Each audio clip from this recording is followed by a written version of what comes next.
Eh bien, je suis Gérard Gauthier, propriétaire forestier à Gardanne, une propriété d'une superficie d'environ une centaine d'hectares que je gère depuis 30 ans.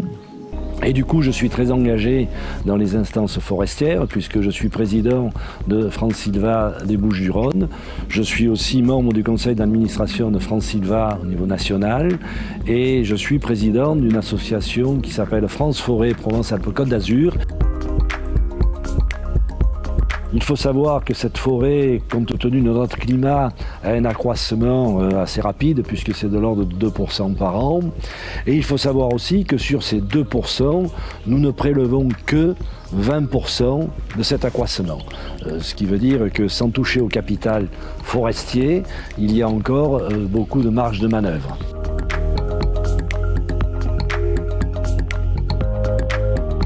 Le bois énergie dans notre travail de sylviculteur est un peu une aubaine pour nous parce que nous avons l'habitude de dire depuis fort longtemps que notre forêt n'est pas une forêt aujourd'hui de production et aujourd'hui nous sommes face à une forêt qui est relativement jeune puisque elle date de l'après-guerre, puisque c'est le moment où on ne l'a plus beaucoup exploité, on a beaucoup moins prélevé après-guerre de bois, ce qui veut dire que il est important aujourd'hui que nous faisions un certain nombre de travaux de sylviculture pour améliorer les peuplements. Nous avons vu arriver comme une aubaine le bois énergie parce que le bois énergie permettait de récupérer tout ce dont personne ne voulait pas.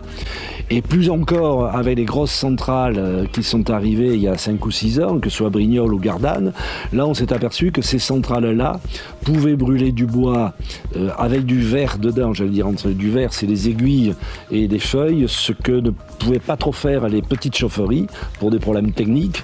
Donc aujourd'hui c'est un vrai salut pour nous que de pouvoir écouler ce bois dont personne ne veut par le biais du bois énergie et notamment par les grandes centrales. C'est la raison pour laquelle nous avons toujours soutenu la centrale de Gardanne dans le cadre de Creux 4 parce qu'on s'est très vite aperçu que c'était pour nous un complément de débouchés qui était extrêmement important dans la gestion forestière future de nos massifs.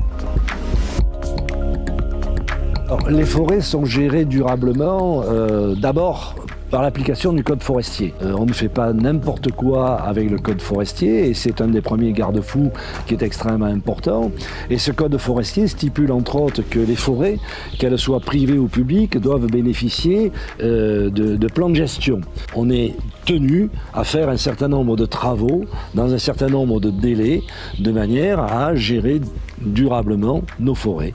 Et c'est un gage de certification qui aujourd'hui est renforcé par les certifications qui sont PEFC ou FSC, qui sont 2 certifications internationales et qui certifient tous les bois depuis les bois de feu jusqu'au bois pour les mobiliers. Et lorsque vous achetez un banc, un Castorama ou le Roi Merlin, mais généralement vous verrez dessus qu'il y a la certification PEFC ou FSC.